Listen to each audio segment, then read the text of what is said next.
A'udzubillahi minasyaitonirrajim. Bismillahirrahmanirrahim. Assalamualaikum warahmatullahi wabarakatuh. Kepada semua sahabat-sahabat saya yang dirahmati Allah Subhanahu Wa Taala sekalian.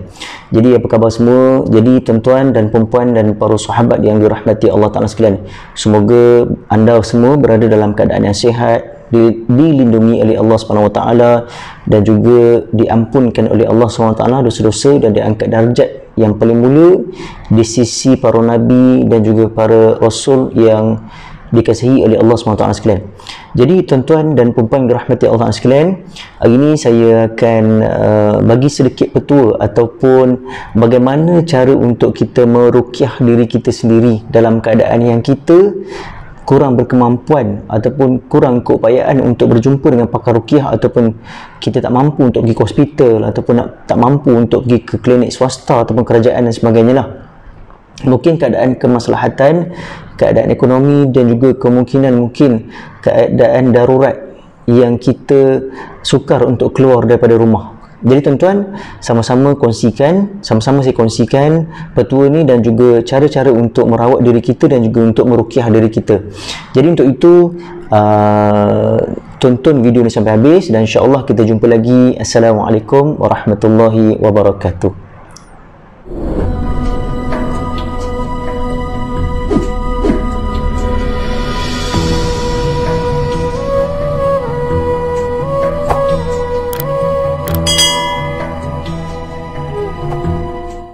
Assalamualaikum warahmatullahi wabarakatuh kepada semua sahabat-sahabat saya yang dirahmati Allah Subhanahu Wa Taala sekalian. Jadi bertemu lagi kita dalam YouTube saya ataupun dalam video saya, iaitu Sewangi Atar. Jadi tuan-tuan dan puan-puan yang dirahmati Allah Taala sekalian, saya akan tunjukkan petua ataupun tunjukkan bagaimana untuk kita meruqyah ataupun bagaimana untuk kita merawat diri kita sendiri ketika dalam keadaan kita kesakitan, ataupun bagaimana untuk merawat gangguan sihir, penyakit angin ahmar, penyakit-penyakit yang tidak diingini yang melekat pada tubuh badan kita, yang melekat dari segi physically ataupun rohani kita. Jadi tuan-tuan dan puan-puan yang dirahmati Allah Taala sekalian, okey, di sini terdapat ada madu ya. Madu saya gunakan iaitu untuk perawatan yang biasa saya buat,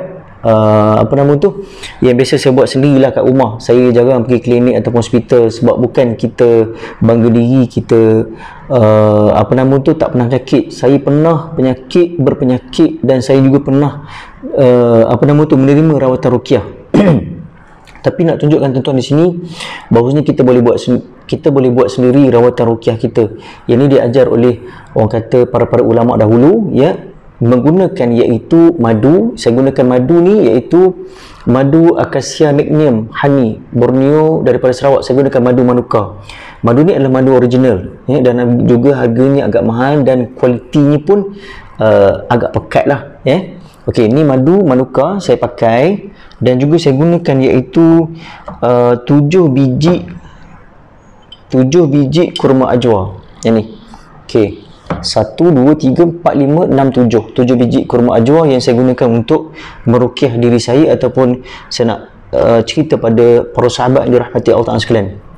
Okey, saya juga pernah mengalami gangguan, ada orang hantar buatan dan sebagainya, pernah juga hidung saya berdarah melilih dan sebagainya.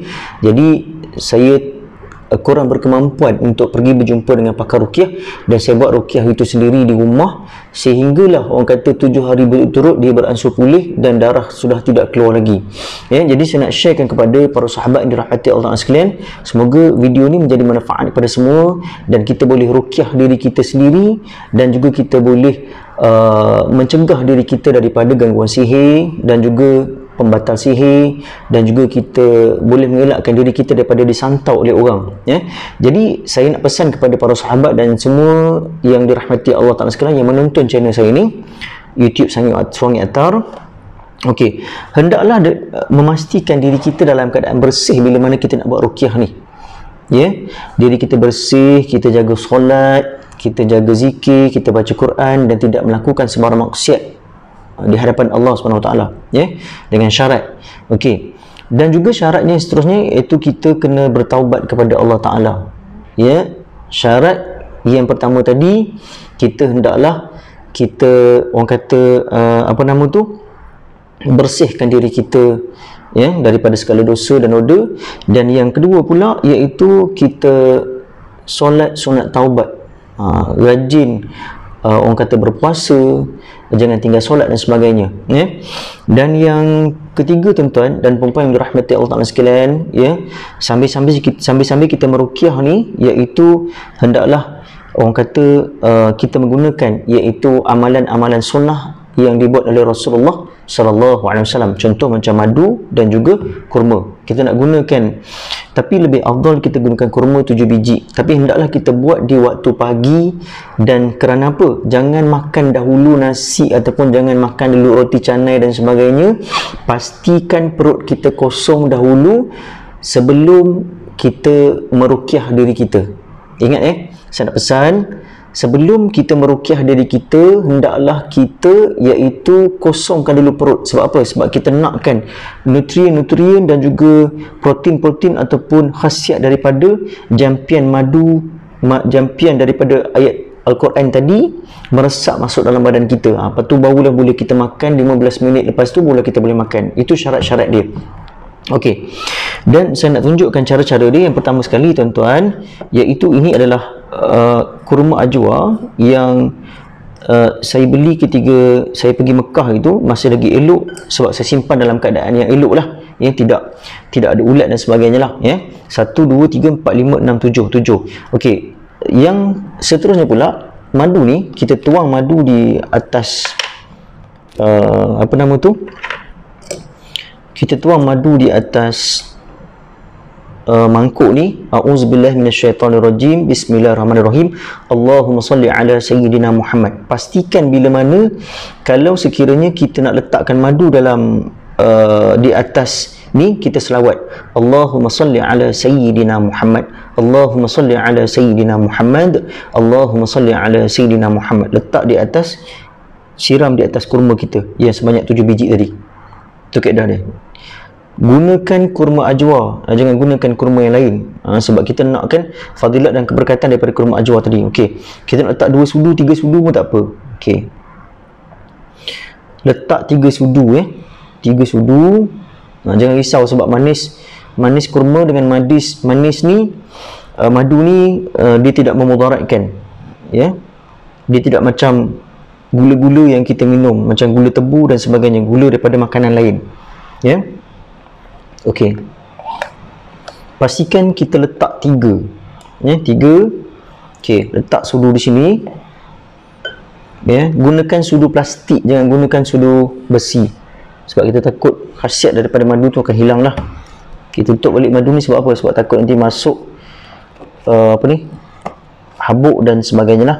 Okey, kita letak. Okey, sekarang ni kita buat proses meruqyah. Kita buat proses meruqyah apa nama tu, kurma ni dan juga madu ni lah. Kita gaulkan dia, ya. Bismillahirrahmanirrahim. Kita gaulkan dia. Kita kena hormati makanan sunnah ni sebab kita nak masuk dalam perut. Jadi kita kena niatkan yang pertama sekali, apa yang kita nak buat ni apa nama tu, disembuhkan penyakit oleh Allah Ta'ala, dilapangkan dada kita, dimurahkan rezeki kita, dijauhkan segala penyakit, ya. Jadi bagi mereka yang nak mengelakkan daripada sihir, penyakit-penyakit macam contoh demam dan sebagainya, boleh amalkan setiap pagi lepas bangun daripada subuh. Afdal lepas bangun daripada subuh kita buat sebelum kita breakfast, ya.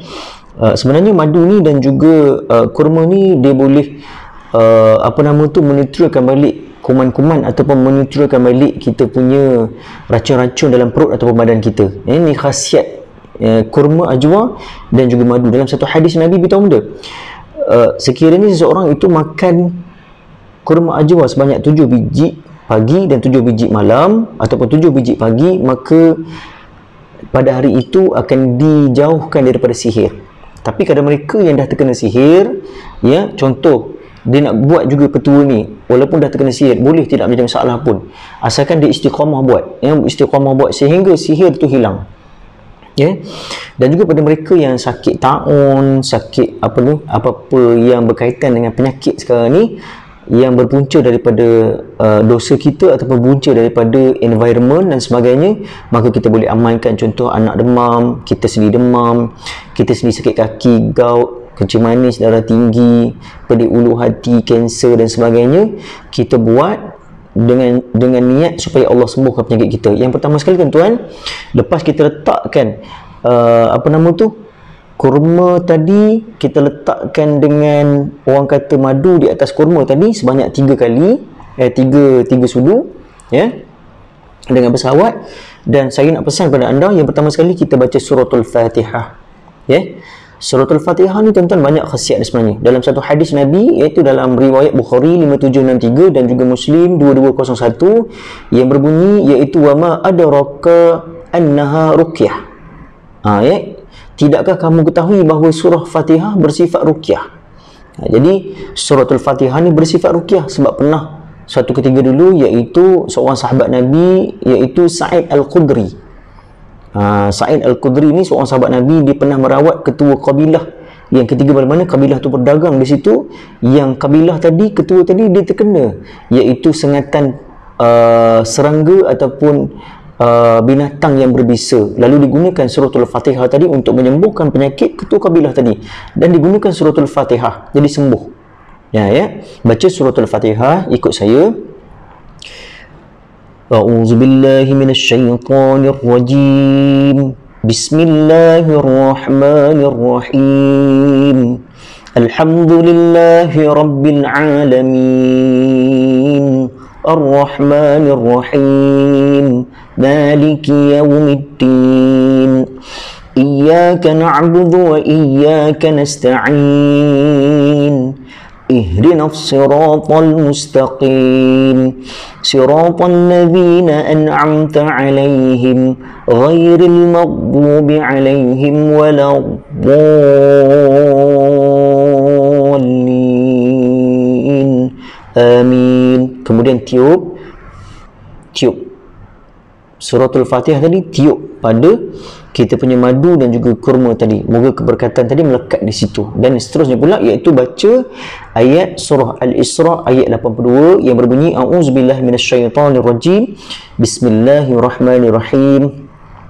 Wa nunazzilu minal Qur'ani ma huwa shifaa'u wa rahmatun lil mu'minina wa la yazidu adh-dhalimina illa khasara. Ya, iaitu yang berbunyi, dan kami turunkan dengan beransur-ansur dari Al-Quran ayat-ayat suci yang menjadi ubat penawar dan rahmat bagi orang-orang yang beriman. Jadi dalam surah Al-Isra ni, dalam surah Al-Isra ayat 82 ni beritahu, iaitu bila mana Allah beritahu Al-Quran ni adalah syifa yang diturunkan kepada kita. Jadi jangan gunakan pengubatan-pengubatan yang orang kata yang menyeleweng daripada akidah Islam. Contoh, jumpa bomoh, jumpa dukun. Kita jumpa pakai ruqyah, tak apa, tidak masalah pun, ya. Dan tiup kepada kurma ni tadi, tiup, ya. Saya ulang balik. Wa nunazzilu minal Qur'ani ma huwa shifaa'un wa rahmatun lil mu'minina wa la yazidu adh-dhalimina illa khasara. Ya. Seterusnya amalkan doa. Dan yang ketiga pula, amalkan doa a'udzubillahi minasyaitonirrajim. Bismillahirrahmanirrahim. Bismillahilladzi la yadurru ma'asmihi syai'un fil ardi wala fis sama'i wala wa huwas sami'ul alim. Ya, dengan nama Allah yang bila disebut segala sesuatu di bumi dan di langit tidak akan berbahaya. Ya, dialah yang maha mendengar lagi maha mengetahui. Itu yang ketiga. Dan seterusnya pula yang keempat, iaitu selawat 3 kali. Allahumma salli ala sayyidina Muhammad, Allahumma salli ala sayyidina Muhammad, Allahumma salli ala sayyidina Muhammad. Kemudian tiup dan niatkan supaya Allah sembuhkan penyakit kita. Tak kisah penyakit apa pun, janji penyakit itu, orang kata penyakit yang Allah turunkan, setiap penyakit yang Allah bagi itu ada ubat dia. Ataupun kita boleh selepas itu kita baca doa, iaitu a'udzubillahi wa qudratihi min syarri ma ajidu wa uhaziru. Pun boleh juga, ya. Okey, saya ulang balik, sama-sama boleh ikut saya.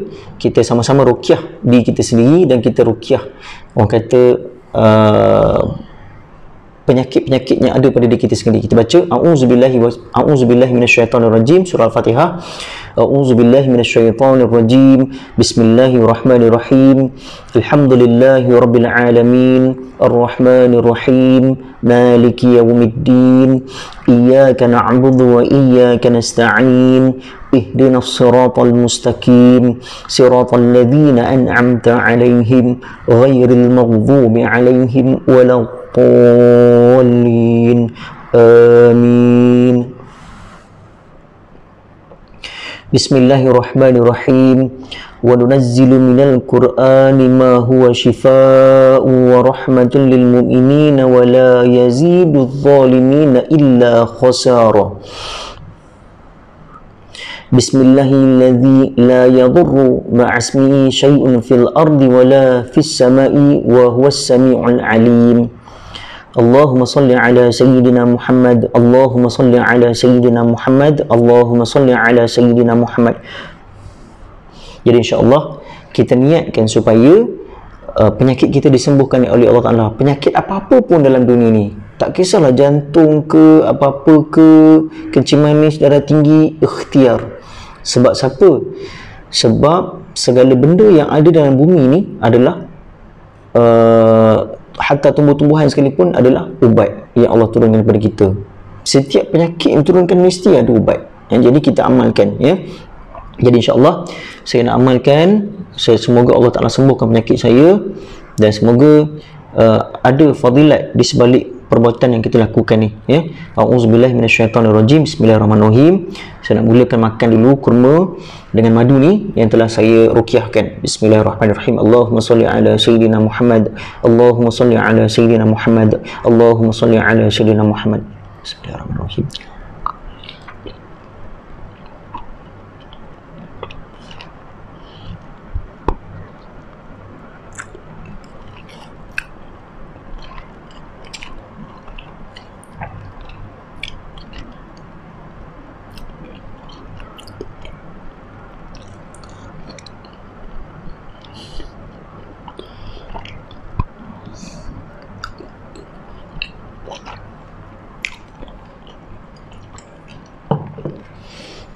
Jadi insyaAllah tuan-tuan dan puan-puan yang dirahmati Allah Ta'ala sekalian, saya rasa sekadar itu saja untuk perkongsian saya bagaimana untuk kita meruqyah diri kita dan bagaimana untuk kita buat penawar pada diri kita sendiri untuk mencegah daripada racun dalam badan, sihir, demam, kena sawan ataupun sebagainya penyakit. Semua penyakit kita boleh rawat, gangguan dan sebagainya, ya. Jadi insyaAllah moga memberi manfaat video ni dan sama-sama dapat saham di akhirat esok. Jadi insyaAllah wabillahi taufiq wal hidayah. Wassalamualaikum warahmatullahi wabarakatuh. Dan ingat, Allah Maha menyembuh penyakit, kita cuma cari ikhtiar sahaja. Wallahu alam. Jumpa lagi insyaAllah di video yang akan datang. Assalamualaikum warahmatullahi wabarakatuh.